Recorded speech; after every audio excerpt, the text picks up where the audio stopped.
Trump s'exprime lors d'une réunion élargie du gouvernement américain ouverte à la presse. Il critique Poutine pour son refus de mettre fin à la guerre en Ukraine et menace la Russie de nouvelles sanctions. Trump confirme que Washington reprend les livraisons d'armes à Kiev. Il parle du courage des Ukrainiens et de la haute qualité de l'équipement fourni.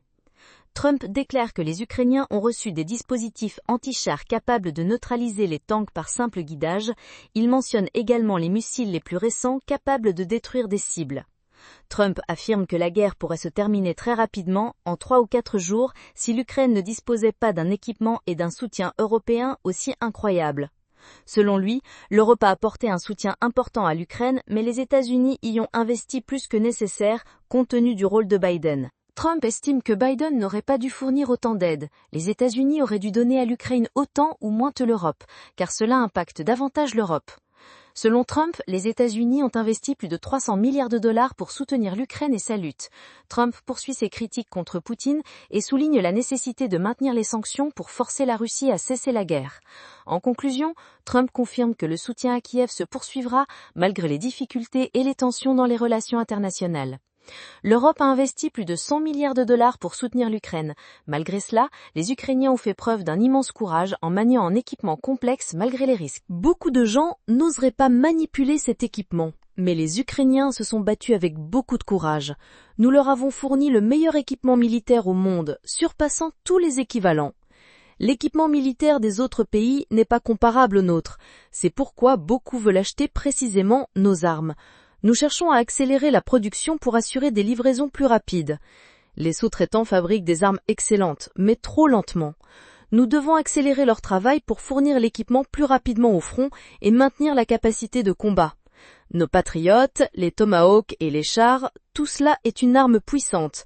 Piloter un char n'est pas facile, mais avec les javelins, vous vous sentez en sécurité sur le champ de bataille. Je leur ai donné des javelins. Avant, on disait que Trump avait donné des javelins et Obama leur avait donné des simples Paulines. Vous vous souvenez? À ce moment-là, la situation était complètement différente. Barack Hussein Obama était appelé ainsi, si vous ne l'avez pas entendu. Ils ont très mal géré cela. C'était une guerre qui n'aurait jamais dû commencer, mais beaucoup de gens sont morts et cela doit finir. Je ne sais pas pourquoi nous subissons tant de problèmes de la part de Poutine. Il est toujours poli, mais cela semble insensé. Peut-être qu'une partie du projet de loi sur les sanctions contre la Russie aidera. Vous voulez savoir? Je suis cela de près. Le Sénat a adopté une loi très dure sur les sanctions.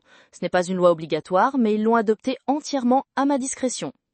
La loi a été adoptée entièrement à ma discrétion et pour mettre fin au conflit. Je prends cela très au sérieux. Quels sont les incitatifs pour les pays à négocier si les délais sont constamment repoussés? Avant, il y avait toujours le 1er août, le jour où nous payons tous. Aujourd'hui, une déclaration a été publiée pour clarifier la situation. Ce n'est pas un changement, mais une confirmation de la date de paiement. Nous ne changeons pas beaucoup. Chaque fois que nous publions une déclaration, on dit « il a fait des changements », mais je n'ai fait aucun changement. Tout le monde doit payer ce jour-là, et c'est l'incitation à cela. Ils ont le droit d'interagir avec les États-Unis. S'ils ne veulent pas, ils ne sont pas obligés de payer ni d'interagir ici. Mais s'ils veulent gagner de l'argent, ils doivent le faire. S'ils veulent acheter et vendre aux États-Unis, ils doivent participer au système. Dans l'histoire des États-Unis, il y a eu des périodes avec un système tarifaire complet et une richesse considérable. De 1870 à 1913, l'Amérique était le pays le plus riche proportionnellement. À cette époque, il n'y avait pas d'impôt sur le revenu qui n'est apparu qu'en 1913 avec les tarifs. À cette époque, le pays avait tellement d'argent qu'il ne savait pas quoi en faire. Parmi les présidents, il y avait des leaders très forts, comme McKinley, le roi des tarifs. McKinley a fait une énorme fortune pour le pays, devenant très riche. Plus tard, Theodore Roosevelt est devenu vice-président et a dépensé cet argent en devenant un grand président. L'argent a été gagné par McKinley grâce aux tarifs. D'autres pays imposent des tarifs à un niveau absurde, ce qui suscite des questions et des appels dans ces pays. Aujourd'hui, nous sommes prêts à tout fournir absolument gratuitement. Pour que vous sachiez, monsieur, nous ne vous prendrons aucun tarif ni frais. Nous offrirons un accès complet à nos marchés. Nous vous fournirons vraiment tout, et c'est une affirmation vraie, Scott. Oui, monsieur Howard, vous confirmeriez que c'est absolument vrai et juste?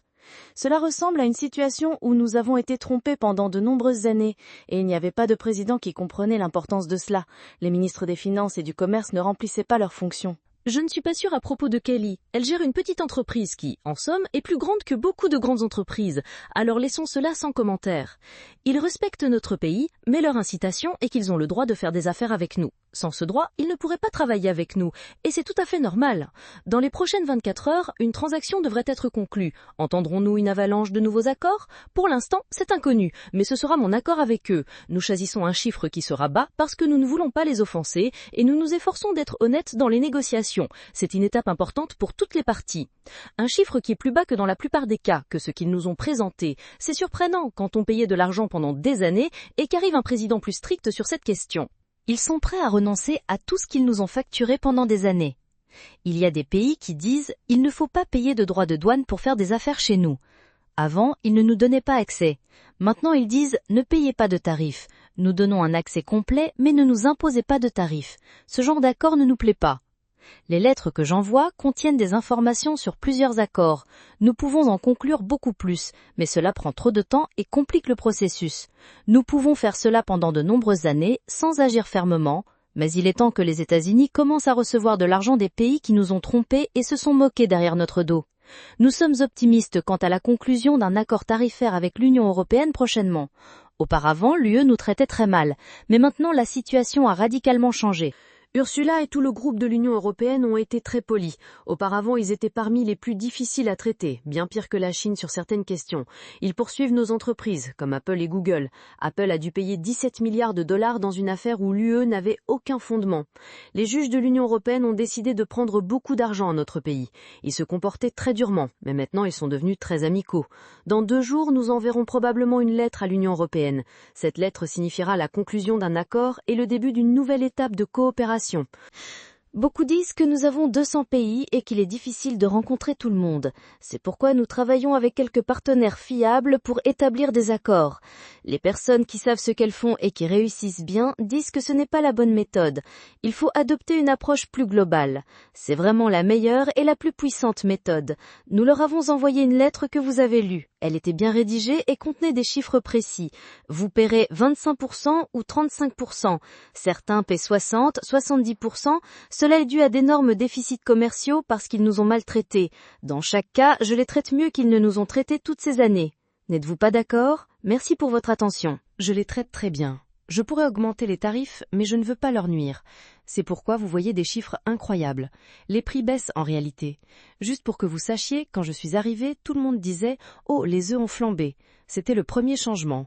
J'étais en poste depuis environ 4 jours et ils ont commencé à me crier dessus à cause des œufs.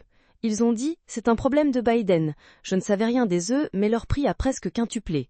Vous avez fait un travail fantastique. Finalement, vous l'avez vite obtenu. En fait, à Pâques, ils ont dit « Allez acheter des œufs en plastique ». On ne peut pas utiliser de vrais œufs, mais nous avons acheté 200 000 œufs pour la Maison Blanche pour la chasse aux œufs de Pâques que nous organisons à la Maison Blanche. Et les œufs étaient là, nous avons baissé le prix, et maintenant le prix est plus bas qu'avant. C'est super, nous avons bien géré les œufs. Mais nous avons très bien géré les produits alimentaires. Les prix baissent, des commentaires rapides et des retours. En tant que natif du Texas, une personne qui a grandi en emmenant mes enfants au camp très proche du camp touché. Maintenant, merci de la part du Texas, j'ai reçu des centaines de messages de remerciements. Et si vous êtes dans la salle du Conseil des ministres, vous pouvez dire un grand merci au président et à son équipe. Au nom des Texans, un grand merci pour la réaction rapide et les soins, les embrassades. Je l'ai vu, ce que vous avez donné. J'ai vu un sénateur palestinien, il s'appelle Schumer, c'est un grand palestinien. Il est palestinien? Non, il est palestinien. Il est devenu palestinien. Il a laissé les Juifs, mais je l'ai vu dire « Et c'est la faute de Trump ». Oui, c'est vrai, c'est la faute de Trump. Il est vraiment... Avez-vous déjà vu John Lovitz, appelé menteur? Il dit « Oui, j'ai étudié à Harvard. C'est vrai, j'aime embrasser ». C'était Schumer qui affirmait le contraire. Schumer dit « Oui, c'est la faute de Trump. Je l'ai vu essayer de m'accuser et j'ai dit « Mec, c'est dur à accepter ». La carrière de Trump est limitée, parce que AOC, qui n'est pas un cadeau non plus, va le battre. Je veux dire que nous avons vraiment de bonnes relations avec la Chine ces derniers temps, et nous nous entendons très bien avec eux. La Chine a été très honnête dans notre accord commercial, honnêtement, et j'espère que nous aurons d'excellentes relations. La Chine est un grand pays fort et puissant, mais nous sommes plus puissants et avons un meilleur équipement militaire. Je m'entends très bien avec le président Xi, nous communiquons souvent, et en même temps je comprends de quoi vous parlez. Je pense que nous nous entendons très bien avec la Chine, malgré toutes les discussions et disputes. Vous avez parlé d'armes et de munitions pour l'Ukraine. La semaine dernière, le Pentagone a suspendu certaines livraisons d'armes là-bas. Vous avez approuvé la livraison d'armes défensives, car la situation exige protection et sécurité. Poutine traite mal les gens et tue trop de personnes. C'est pourquoi nous envoyons certaines armes défensives en Ukraine, et j'ai approuvé cela. Enfin, à propos du gaz et de la rencontre avec le Premier ministre Netanyahou. Il est rapporté que vous le rencontrez à nouveau ce soir, est-ce exact? Oui, il doit venir ce soir. Nous parlons du gaz maintenant. C'est principalement Gaza. Il a été traité très injustement. Je pense que ce qui lui est arrivé en Israël est très injuste, lié à ce procès. Il est Premier ministre en temps de guerre avec un résultat incroyable. Je pense qu'il a été traité très injustement. Mais il viendra plus tard. Nous allons parler presque exclusivement du gaz. Nous devons régler cela. Gaza est une tragédie. C'est une tragédie. C'est une tragédie. Il veut résoudre cela et je veux résoudre cela. Un autre pays veut aussi résoudre ce problème. Steve, peux-tu donner ton avis à ce sujet, s'il te plaît? Nous avons actuellement des négociations à proximité et il y avait 4 questions. Il n'en reste plus qu'une après 2 jours de négociations. Nous espérons qu'à la fin de cette semaine, un accord sera conclu conduisant à un cessez-le-feu de 60 jours. 9 otages vivants seront libérés. 9 défunts seront rapatriés. Nous nous réunissons sur ordre pour avancer vers la paix et la justice. Le président communique avec toutes les familles des otages pour leur donner des nouvelles. Nous pensons que cela mènera à une paix durable à Gaza, ce qui est très important. Tu fais du bon travail. C'est une tâche difficile, car il y a beaucoup de haine ancienne. Mais nous espérons trouver une solution réelle qui durera longtemps. Puis-je poser une question supplémentaire? C'est la première réunion du cabinet où Elon Musk n'est plus un fonctionnaire spécial du gouvernement et n'est pas présent. Elon Musk annonce maintenant qu'il va créer un 3e parti politique. Es-tu inquiet de l'influence que cela pourrait avoir? Non, je pense que cela nous aidera. Les tiers ont toujours été positifs pour moi. Je ne sais pas pour les républicains, mais pour moi, c'est un facteur positif. Vois-tu encore des dépenses au ministère de la Justice? Non. Nous avons réduit des centaines de milliards de dollars avec le ministère de la Justice. On peut toujours spéculer a posteriori. Certains auraient fait autrement, d'autres exactement de la même manière, mais c'était dramatique et important. Nous avons découvert de nombreux faits, y compris des milliards de dollars alloués à des personnes chargées de la protection de l'environnement qui ne disposaient que de 100 $, comme dans le cas d'Atlanta Stacey. De plus, il y a eu plusieurs cas avec 20 milliards ici, 20 milliards là, 2 milliards à un endroit et 15 milliards ailleurs. Il convient de mentionner certaines choses que nous avons réellement obtenues par le ministère de la Justice concernant l'Ukraine. Les Ukrainiens ont saisi la Cour internationale pour demander que la Russie soit tenue responsable. Ils accusent la Russie d'utiliser des produits chimiques toxiques tels que le cyanure. L'Allemagne et les Pays-Bas ont fourni des renseignements confirmant ces accusations. Que pense le renseignement américain à ce sujet? Quelle est l'opinion sur l'utilisation d'armes chimiques? Et êtes-vous d'accord pour dire que c'est un cas nécessitant une intervention? Peut-être demanderai-je à John d'en discuter plus en détail, si vous le souhaitez. John, s'il vous plaît. Monsieur le Président, il est évident que l'utilisation d'armes chimiques, si elle est documentée, est illégale. Cela viole toutes les lois et accords internationaux. Je ne peux pas partager toutes les informations publiquement, mais il est clair que personne ne tolérera une violation du droit international. Le pays le plus chaud du monde en ce moment est un pays qui était presque mort. Si je n'avais pas gagné, si une autre personne avait gagné, nous savons tous qui c'est. Hillary ou Biden, ils sont pareils.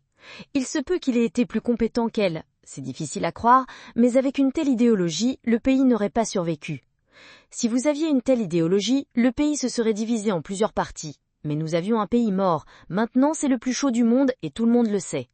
Sous votre direction, nous avons empêché et mis fin à la guerre entre l'Inde et le Pakistan, ce qui a été une réalisation importante pour la paix et la stabilité dans la région. L'OTAN est maintenant à un niveau de 5%, ce qui est le plus haut taux de l'histoire de l'organisation, démontrant le renforcement de l'alliance et de la sécurité. Un accord de paix entre la République démocratique du Congo et le Rwanda a été atteint, ce qui a eu un impact positif sur la stabilité dans la région. La guerre de 12 jours s'est terminée grâce à une opération américaine que seul notre pays pouvait mener, montrant force et détermination. J'espère qu'un accord de paix sera bientôt conclu entre l'Azerbaïdjan et l'Arménie, ce qui sera une nouvelle étape vers la paix dans le Caucase. Tout le Moyen-Orient et son infrastructure ont désormais le potentiel de changer, y compris les régions d'Assyrie et du Liban, grâce à la stabilisation et au développement. Moins de 6 mois se sont écoulés et ces réalisations sont directement dues à votre leadership en matière de paix et de progrès. Merci beaucoup. N'oubliez pas de vous abonner à la chaîne, de liker et d'activer la cloche pour ne pas manquer nos nouvelles vidéos.